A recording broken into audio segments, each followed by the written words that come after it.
Welcome back, everybody.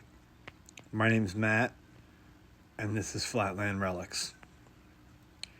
I would like to just take one moment to make a quick reminder and let everyone know that the truck rolling towards them right now has absolutely no brakes at all. And that me pulling this into my shop is super sketchy. So how's everybody doing? I'm editing this video while having my first sips of my morning coffee. My brain feels like mush. I'm really beat up from working on this truck yesterday. In this week's episode, we are going to check out some of the new things I got, because this F-250 needs floor pans. The piece that goes by the bottom of the door jamb, basically like the bottom of like what would be, I guess, the A-pillar, but all the way down by the floor. And I ordered some of them. They came really nice. I think they're 18 gauge. They're from AMD, I think. I ordered them from Carolina Classics. Big shout out to those guys. They sent everything up. Got everything within 2 days. You can see I got both sides. I might not use those entire pans because there's still some decent areas of the floor left in the cab, but they send you the whole pan, so we'll see what I can do. These parts here are the bottom of the door. For some reason, I cannot remember what they call them in the catalog. But basically, they're like the bottom of the A-pillar, like I was saying earlier. They're pretty heavy gauge. They feel like they're like 16 or 14. I'd have to put a gauge on them and check. Maybe they're 16 gauge, but stout pieces. And it would take me a month to try and recreate one of these pieces. So for the price that they are, they're worth it. I just want to put the structure back in this cab and make it safe to drive. I'm not trying to do a full-on restoration. So first thing that's got to go is the seat. The seat's only 8 bolts, but they're fun to get to. I had to use all kinds of wrench and ratchet configurations to try and get them out. And I was happy that they all got out, because if I had to drill them, I would have had to drill them from the bottom, and that would have been horrible.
So this truck still has the original in the cab behind the bench seat gas tank.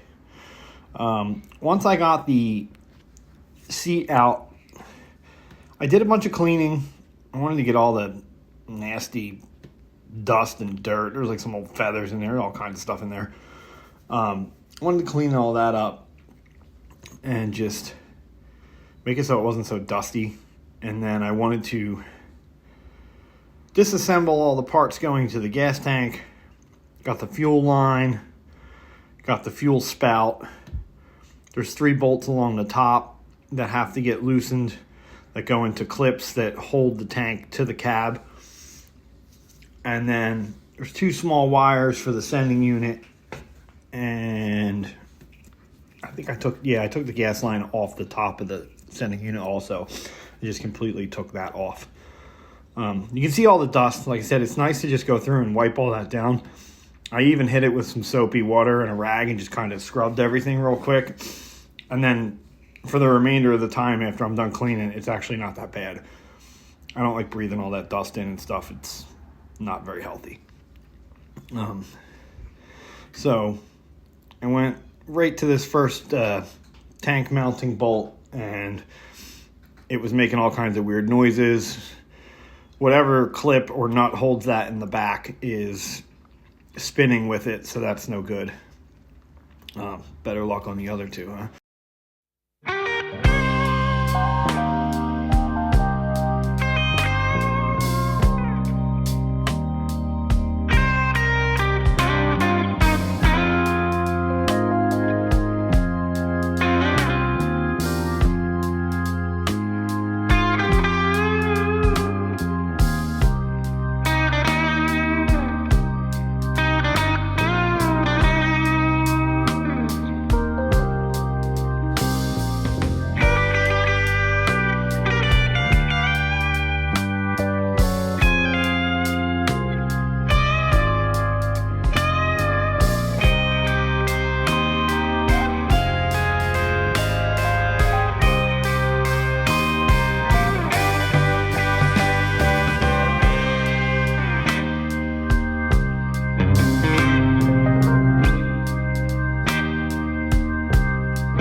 I'm just going to put a quick reminder in here that this gas tank has about 2 or 3 gallons of gas in it still, and I had to be careful as to what my process was and what I was doing. You don't want to cause any sparks while you're doing stuff like opening gas lines. And of course, the tank can't be in there while I'm cutting, grinding, and welding. That would be a recipe for disaster. And I'd blow my whole shop up. And let's not do that, because then the channel would probably be really boring if I burnt everything down.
So taking this tank out wasn't too bad. I have never done this.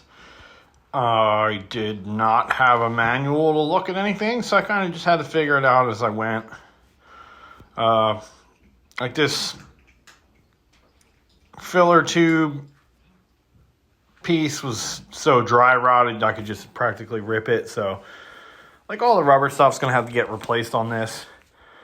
The fuel lines underneath the truck actually looked pretty good. I was glad those look new. But it never hurts to replace like old rubber stuff and all the seals and stuff. I like to get this stuff cleaned off as soon as I get it apart, especially because I don't want to contaminate the gas in the tank.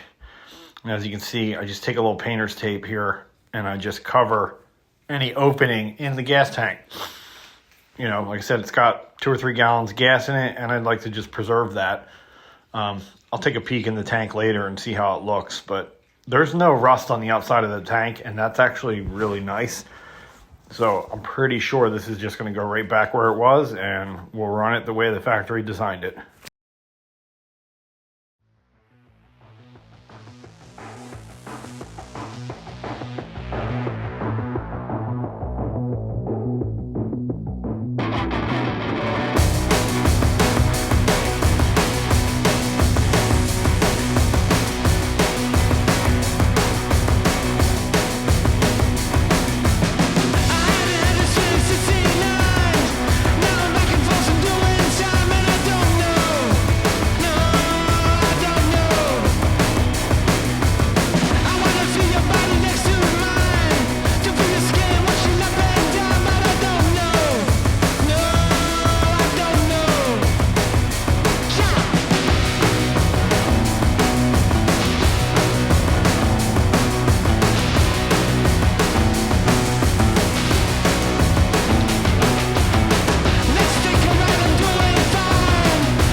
Had to get fancy and bust out the drill bits on this one.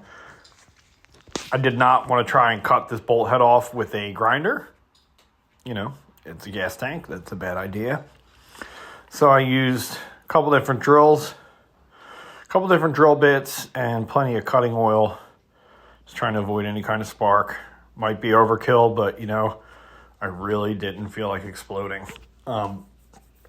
And works out pretty good. And it's the same process as usual. Just took my time, started with a small bit, center punched it. That way I had a good starting point. Excuse me. And I ran a real thin bit, jumped up a couple sizes to another bit. And then eventually I hit a point doing this where the bolt tries to spin. So I just lock it still with a wrench and then run the bit right through it again. Plenty of cutting oil. Like I said, I didn't want any sparks. Plus it does aid in the cut, which is good.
So as usual, I thought, it'd take me an hour or 2 hours to pull everything out of the truck, and then I'd be cutting into the cab floor within the same day. And here I am, and it's almost dinner time, and I'm still just taking components off the cab, dealing with stuff, and getting ready to do the floor work. This stuff, it always just takes longer than you think. It seems like, oh, it's just a couple bolts, and then it takes 2 hours to get the seat bolts out alone. And that's just part of the real end of this, if you do this stuff, and I always do this in my spare time. I do this on the days where I'm not at work, and I work a lot. So when I'm here, I'm pretty exhausted already. Like, I'm pretty tired from the start. And I think it shows because it took me most of a Saturday to get the gas tank out, the seat out. I'm pulling this gas pedal, it bolts to the floor, and I drop the little piece that goes underneath that has the threaded bungs on it. I think I said it before in the past. I hate the shows and the videos where they slap an engine together in 20 minutes, or they do all the metal work in the car in a day. Like, it just doesn't happen like that. Especially if you're, a one-man band like me. Things take time. And they usually take a lot more time than you think. That piece goes underneath, and it's basically like a big washer. So I'm just going to keep all that stuff together. Going to have to drill holes for that in the new floor pans once I get them installed. So this video is basically just the prep to get ready to do the stuff that has to get done to the floor. And as you can see, it's not completely horrible. I have the standard rust out by the cowl piece. And here you go. This thing, it's pretty tight. It's made to be the exact same size, so it doesn't exactly fit right in. It's not smaller. It's the same size. But as you can see, I'm probably going to use most of that and just put some nice fresh metal in there. I have to build some of the structure underneath. I have to build a piece of the rocker. I have to build part of the angle support that holds the rocker and becomes the resting point for the left side of this floor panel. And I have to do that on both sides. So I feel like that's something that's probably going to get done before I cut into the floor itself. I just want to have a good amount of structure. And like I said, this is the first time I'm trying to pull something off this advanced. So bear with me on this, and we'll get it one piece at a time. Once again, I hope everybody enjoyed the video. Thanks for watching. This is Flatland Relics, and I'll see you in the next one.